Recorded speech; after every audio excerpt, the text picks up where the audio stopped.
The distress call had been weak, barely more than a whisper against the cosmic void, a desperate plea from a dying world, ignored by every major power in the galaxy. The message was simple.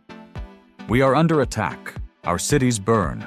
Our people fall. Please, help us. No one came. The ARX Dominion had invaded without mercy.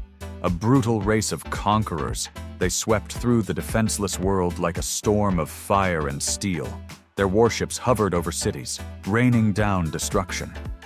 Their soldiers marched through the streets, executing any who dared resist. The planet, once known as Valen 4, was doomed to be just another name erased from the star charts, its people enslaved or exterminated. The Galactic Council heard the call and did nothing. They muttered about diplomatic complications, about non-interference treaties, about acceptable casualties. They would not risk war with the ARX for a world that held no strategic value.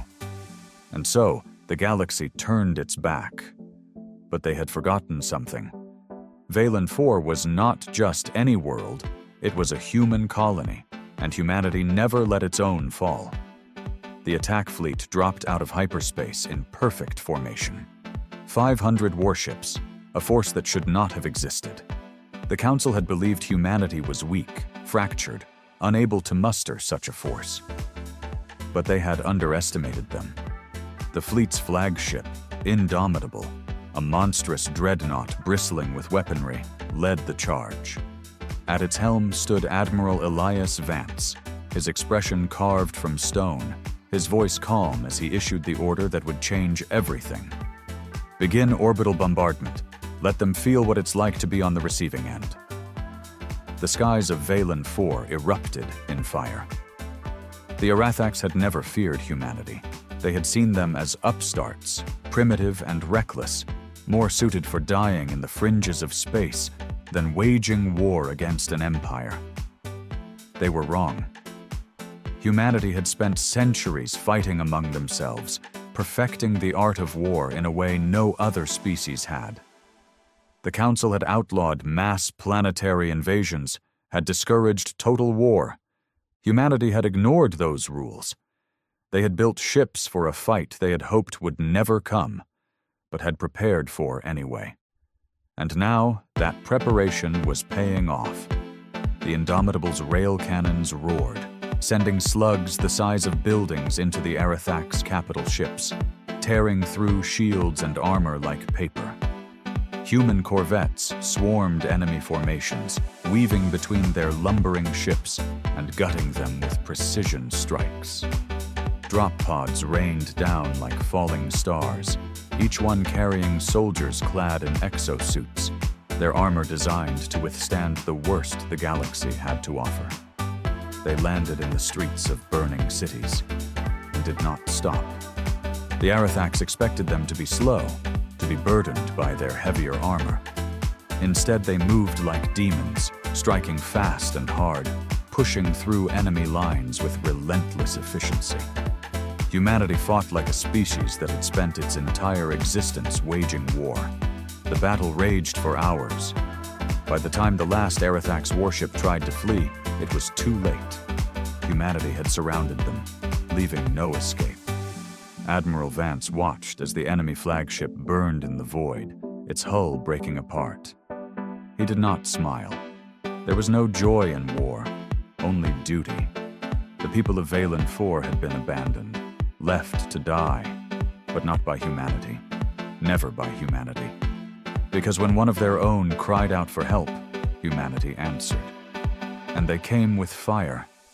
The aftermath of the battle left the skies above Valen 4 littered with wreckage. Burned-out husks of ARX warships drifted in the void, their shattered remains a grim testament to humanity's response. On the ground, the fires still smoldered, buildings reduced to rubble, bodies, both human and ARX, scattered like discarded dolls. Admiral Elias Vance stood on the bridge of the Indomitable, staring at the ruined landscape below. His fists clenched at his sides. Victory had come, but at a cost. Thousands of colonists had died before the fleet arrived. Entire cities had been razed. The Arathax had made sure that even in defeat, they left scars. "Admiral," a voice broke his thoughts. It was Captain Layla Monroe, his second in command. "The ground teams are securing the last of the Arathax prisoners. Resistance has ceased." Vance nodded, his face unreadable. "Casualties?" "Heavy, sir, both military and civilian." He exhaled slowly. The cost of war was always blood, but that didn't mean it had to be in vain. "Open a channel to all surviving colonists," Vance ordered. A moment later, his voice was broadcasted across the ruined planet. "This is Admiral Elias Vance of the Terran Defense Fleet. The Arathax are defeated. Your home is yours once more. We came because no one else would, because humanity does not abandon its own. We mourn the dead, but we stand for the living. And to the Arathax," he paused, his voice cold as steel. "You thought no one would come. You were wrong, and you will never forget this day." On the surface, survivors staggered from underground shelters and half-collapsed buildings, their faces dirty, their eyes hollow with exhaustion. Some wept. Others simply stared in disbelief at the sight of Terran soldiers patrolling the streets, not as conquerors, but as liberators. A young girl, no older than 10, clutched her mother's hand as she watched a squad of soldiers clear debris from a collapsed school. One of them, his armor scratched and dented from battle, knelt beside her, pulling a ration bar from his pack. "Here, kid," he said gruffly, handing it over. She hesitated, then took it. Are they gone?" The soldier glanced at the sky, where the wreckage of the enemy still burned. "Yeah," he said, "they're gone." For the first time in weeks, she smiled. But humanity's fight wasn't over. In the dark corners of the galaxy, the ARX Dominion reeled from their unexpected defeat.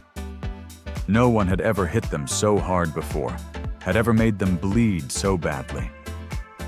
And now, their high command sat in stunned silence, watching the footage of their burning fleet, their fallen soldiers. "They weren't supposed to be capable of this," one of the warlords muttered. "They weren't supposed to care," another growled. "The Council ignored the colony. We assumed the humans would too." The Supreme Warlord, a towering figure with coal-black eyes, leaned forward. "Then we assumed wrong." His voice was low, dangerous. "Humanity is not the weak, divided species we thought. They came when no one else did, and they came with fire and vengeance." A silence stretched across the chamber. "Then we must prepare," one of the warlords said. "Because if they did this for a single colony, what will they do if we push them further?" The Supreme Warlord's fingers curled into a fist. "They will come again." His eyes burned with something between fury and admiration. "And this time, we must be ready." The fires of Valen IV had barely cooled when the first whispers of war began to spread. Across the galaxy, the news of humanity's intervention sent shockwaves through political halls, war councils, and hidden power brokers.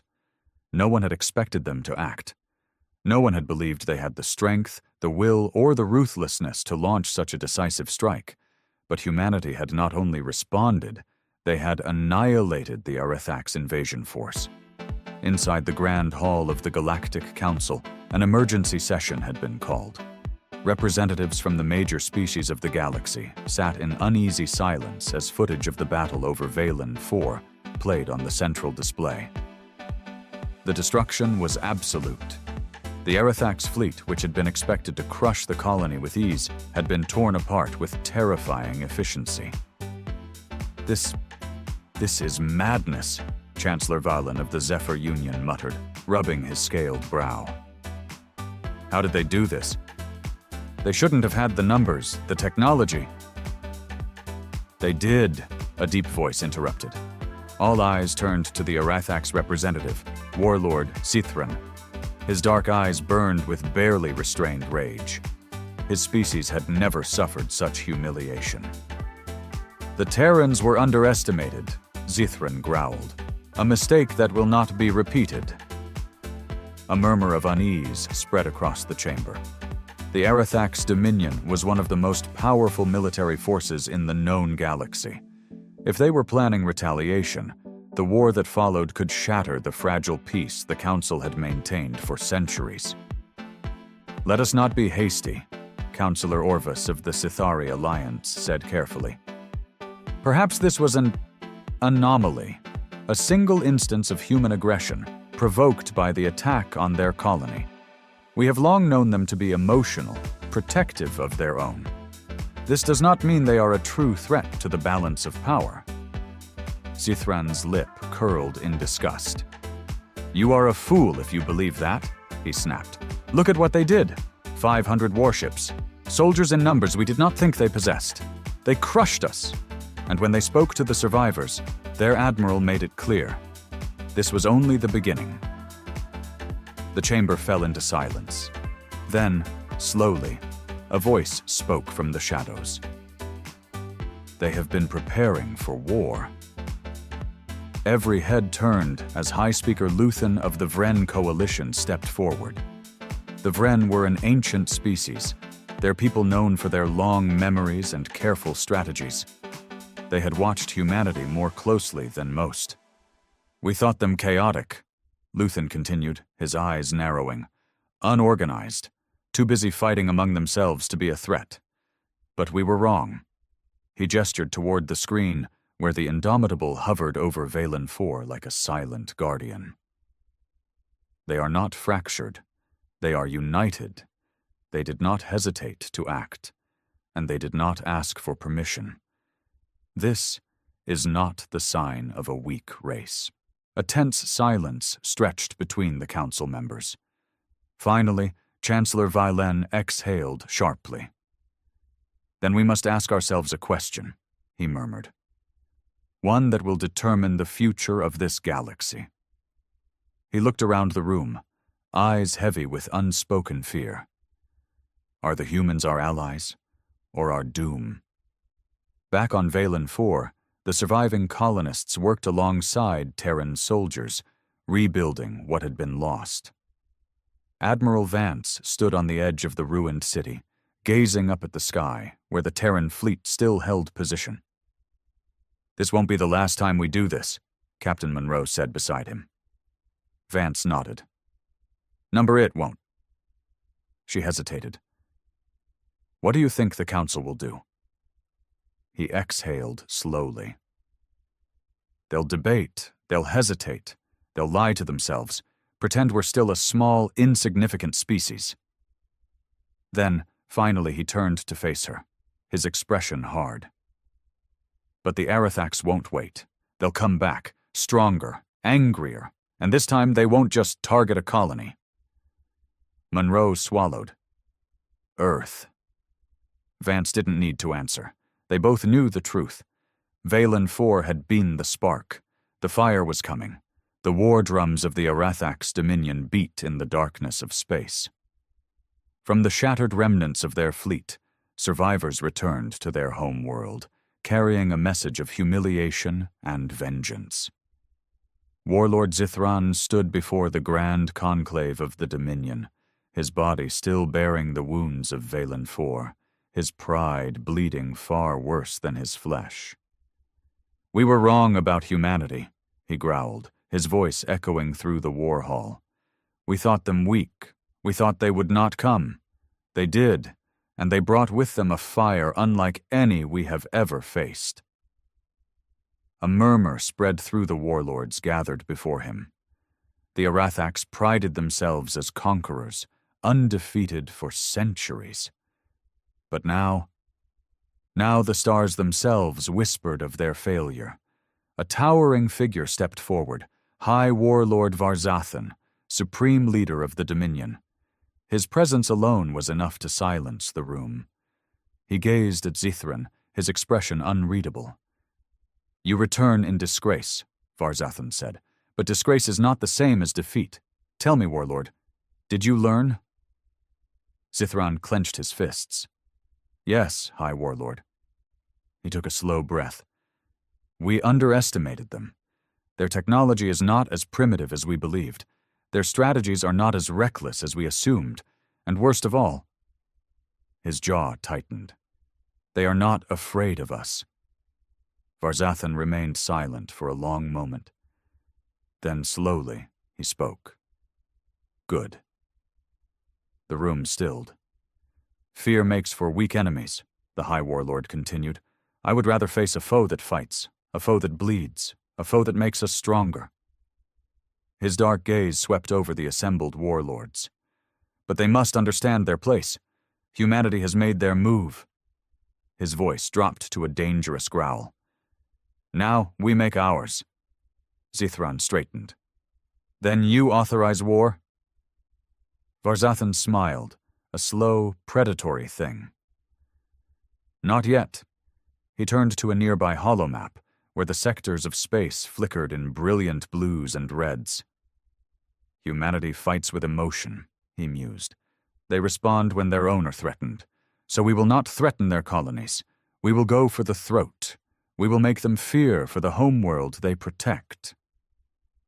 The warlords stiffened, understanding dawning in their eyes. Earth. On the far edge of Terran space, Admiral Elias Vance stood on the bridge of the Indomitable, watching as the first wave of reinforcements arrived. The fleet was growing. Fast. Humanity had been preparing for war long before Valen IV.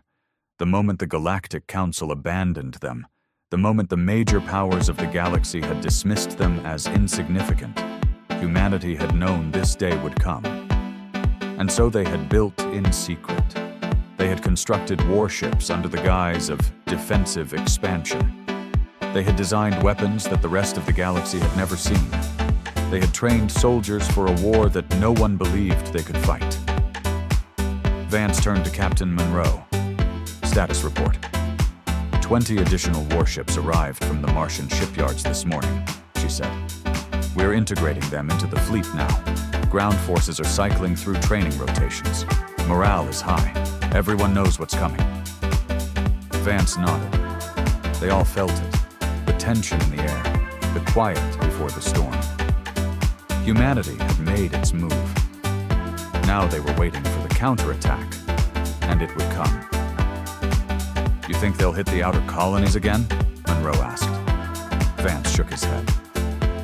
No. He exhaled slowly, his eyes dark.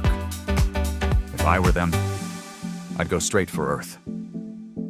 Monroe's expression hardened. Then we need to be ready. Vance turned back to the massive viewport, watching the fleet prepare. They would be ready, because when the Arathax came, humanity would show them what war truly meant. The Arathax invasion fleet moved like a silent storm through the void, its massive warships blotting out the stars as they advanced toward their target. Earth. The Dominion had not sent raiding parties this time. They had not come for resources or colonies on the fringes. They had come to end humanity before they could grow into a true galactic power. High Warlord Varzathan stood aboard the bridge of his flagship, the Eclipse of Dominion, watching as his fleet sailed through the cold expanse of space. His expression was calm, but beneath it burned a hunger for retribution. Time to target? He asked. 3 standard days, one of his officers reported. Human fleet formations detected in the Sol system. They are preparing for war. Varzathan smiled darkly. Let them prepare. This would not be a mere battle. This would be an extermination. Back on Earth, the skies were alive with movement. Massive orbital platforms churned with activity as battleships were loaded with final supplies. Fighters screamed across the sky in tight formations, weaving between towering skyscrapers that had been transformed into last resort defensive positions. Humanity had seen this coming, and they were ready. Admiral Elias Vance stood in the war room beneath the United Terran Command Center in Geneva, surrounded by holographic projections of the incoming ARX fleet. The enemy was vast, 2,000 warships, countless strike craft, and enough firepower to reduce Earth to dust. The room was tense. High-ranking officers, generals, and political leaders all stood around the table, watching as the red wave of enemy ships closed in. President Alan Graves broke the silence. "What's our best estimate, Admiral?" Vance's voice was steady, but grim. "They outnumber us 3-1. Their ships are larger, more heavily armored, and have greater energy output." A murmur spread through the room. "But they don't have our technology," Vance continued. "They don't have our tactics, and most of all, they don't have our will."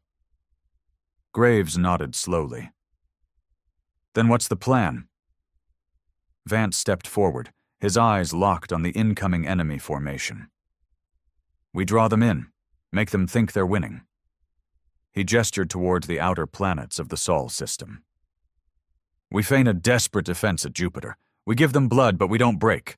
When they push forward, we snap the trap shut." A new hologram flickered into existence. Hidden Terran battle groups, concealed on the dark side of the moon, buried beneath Mars' surface, waiting in deep space beyond the system.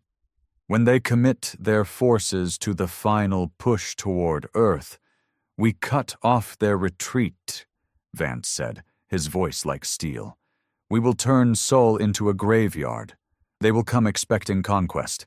They will find annihilation." The room was silent for a moment. Then, slowly, President Graves nodded. "Then let's give them hell." 3 days later, the ARX fleet entered the Sol system. And humanity was waiting. The ARX Armada surged into the Sol system like a tidal wave of death. The vastness of their fleet was a sight the galaxy had rarely seen. 2,000 warships, countless support craft, and planetary bombardment weapons capable of rendering Earth into molten ruin. From the bridge of the Eclipse of Dominion, High Warlord Varzathan watched as his forces swept past the gas giants. The primitive Terran outposts stationed on Jupiter's moons were obliterated in moments, their defenses crumbling under the sheer might of the Dominion's firepower. "Resistance is weak," one of his officers reported. "Terran forces are retreating toward Mars." Varzathan exhaled in amusement. "Good," he murmured. "Let them run. Let them feel powerless before us." But as his fleet pushed deeper into the system, an uneasy sensation crawled at the edges of his mind. Something was off. The humans were fighting back, yes, but not the way he expected. They weren't making a final stand at Jupiter or Mars. They weren't throwing their full fleet into a desperate last-ditch battle. Instead, they were withdrawing in an orderly, calculated fashion, skirmishing just enough to slow the ARX advance before falling back again. Varzathan's eyes narrowed. They weren't retreating. They were luring him in. On the dark side of the moon, deep within the concealed command center of Lunar Defense Station Aegis, Admiral Elias Vance stood with his arms crossed, watching the battle unfold in real time. The ARX were doing exactly what he needed them to do. Captain Monroe stood beside him, scanning the tactical readout. "They're pushing hard," she said. "We've lost the outer listening posts. Some of our outposts in the asteroid belt have gone dark." "Acceptable losses," Vance replied coolly. His eyes locked onto the massive red cluster representing the enemy fleet. "They're too focused on the chase. They think we're running." Monroe nodded. "And when they get too close?" Vance's lips curled into a grim smile. "We shut the door." Hours later, the ARX reached Earth's orbit. The planet was before them now, bathed in blue and green, its cities glimmering like jewels in the darkness of space. The homeworld of humanity, the prize. Varzathan stared at it, a slow smirk forming on his face. "It's over," he declared. "Begin orbital bombardment preparations. We burn this world to ash." The command deck erupted into activity.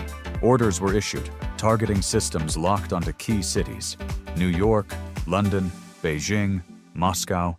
Within minutes, the fleet would rain fire down upon them. Then, the alarms screamed. "What is this?" an officer barked.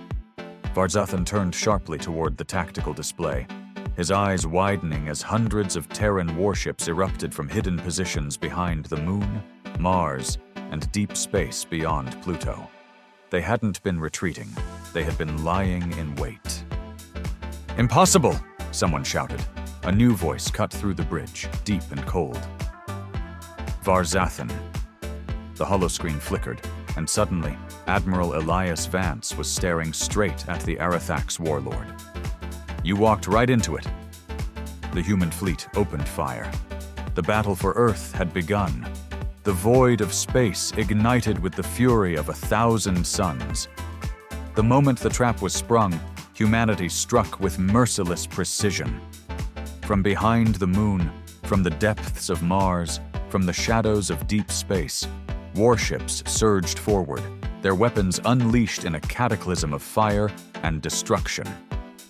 Arathax warships, caught in tight battle formations, were torn apart before they could react. Mass drivers, railguns, and plasma lances ripped through their thick hulls like they were made of paper.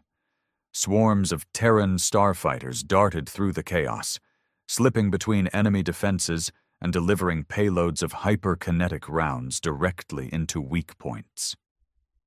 Admiral Elias Vance watched from the bridge of the Indomitable, his expression stone cold as the battlefield unfolded. "They're trying to reposition," Captain Monroe said, her fingers dancing across the holomap. "We hit them too fast. They're scrambling." "Not fast enough," Vance replied. "Keep the pressure on. No mercy." On the battlefield, the Arathax fleet reeled. High Warlord Varzathan bared his fangs as the eclipse of Dominion shuddered violently, sparks flying across the command deck. "Report!" he roared. "Multiple capital ships destroyed. We're being flanked. The humans, they were waiting for us." Varzathan's mind raced. This was not the desperate defense of a dying species. This was a counteroffensive, one planned with chilling precision. "We underestimated them," he growled, gripping the railing. "We thought them weak. That was our mistake." But mistakes could be corrected. "Pull back the second and third battle groups," he ordered. "Regroup and push forward. Crush their flanks. Break their encirclement." His warlords hesitated. "But High Warlord, our retreat is cut off." A slow, sinking feeling settled in Varzathan's gut. He turned to the tactical display. Humanity's fleet had maneuvered around them with terrifying speed. Their retreat routes were gone. Their forces were surrounded. The realization hit him like a hammer. This wasn't just a battle. This was an execution. Across the battlefield, Terran warships pressed the attack, giving no quarter. Aboard the Indomitable, Vance watched as the enemy fleet faltered. Their formations broke. Their ships fired wildly, desperately trying to carve an escape route that no longer existed. "This is it," Monroe said. "They're finished." Vance nodded. He activated the fleet-wide comms. "All ships, engage at will." A final wave of missile salvos and railgun volleys slammed into the Dominion fleet. The massive Arathax battleships, once symbols of their unstoppable empire, were torn apart one by one, reduced to drifting wreckage in the void. Varzathan's flagship, the Eclipse of Dominion, was the last to fall. As its burning hull spiraled toward Earth's atmosphere, its final transmission echoed through the darkness. "We should have killed them before they became a threat." Then, with a final explosion, the last remnants of the Arathax invasion fleet ceased to exist. Humanity had won, and the galaxy would never underestimate them again. The wreckage of the Arathax fleet drifted lifelessly in the void, a silent graveyard of twisted metal and shattered warships. The once mighty Armada that had come to erase humanity had been utterly destroyed. On Earth, cheers erupted across every city, every bunker, every military command center. People poured into the streets, waving flags, embracing strangers, crying tears of relief and victory. From the underground war rooms of Geneva to the orbital stations that had barely survived the initial skirmishes, the message was the same. Humanity had won. But on the bridge of the Indomitable, Admiral Elias Vance was not celebrating. He stood motionless, watching the tactical screen, his mind still processing what had just happened.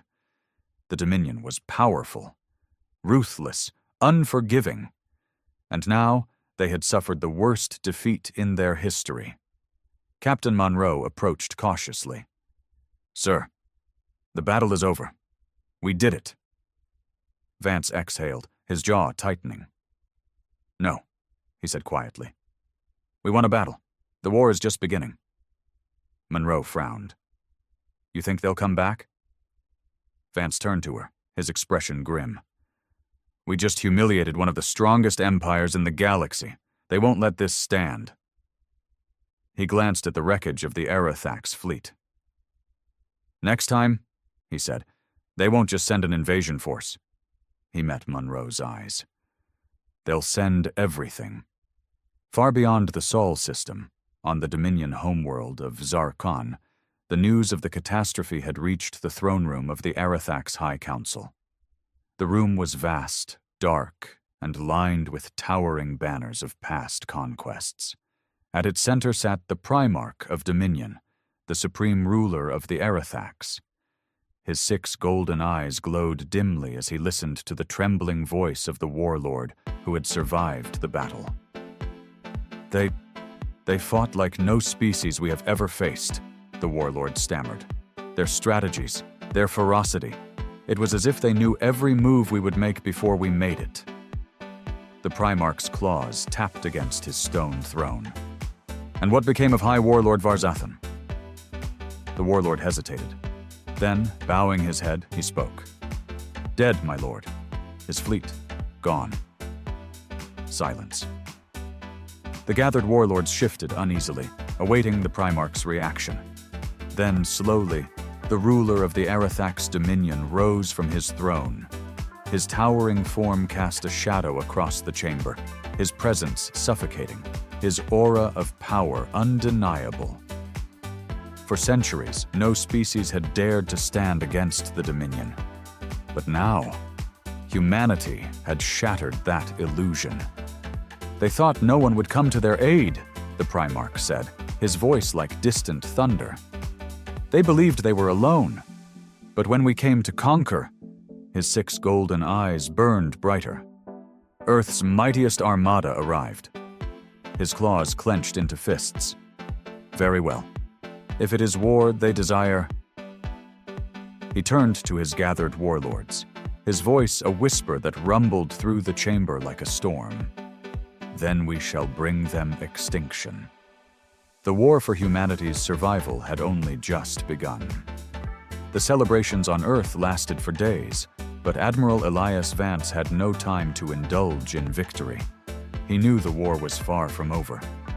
Inside the United Terran Command Center, deep beneath Geneva, holographic displays flickered with disturbing intelligence. Reports from long-range probes and deep space scouts told a terrifying story. The ARX Dominion was moving. "We've intercepted their transmissions," said Lieutenant Kaito, the head of Terran intelligence. "The Dominion High Council is furious. They've declared us a cosmic infestation that must be eradicated." Vance folded his arms, his expression unreadable. "What are we looking at?" Kaito tapped a command on the holotable. A new fleet materialized in the projection. It was like nothing they had seen before. "The Dominion isn't just sending another invasion force," Kaito said grimly. "They're mobilizing their entire war machine." The room fell silent. Hundreds, no thousands of warships, far beyond what humanity had just fought off. Dreadnoughts the size of cities. Siege platforms capable of obliterating entire continents. weapons so advanced that even the best minds in the Sol system could barely comprehend them. This is a full-scale eradication campaign, said Captain Monroe. They don't just want to conquer us anymore, they want us gone. Vance's jaw tightened.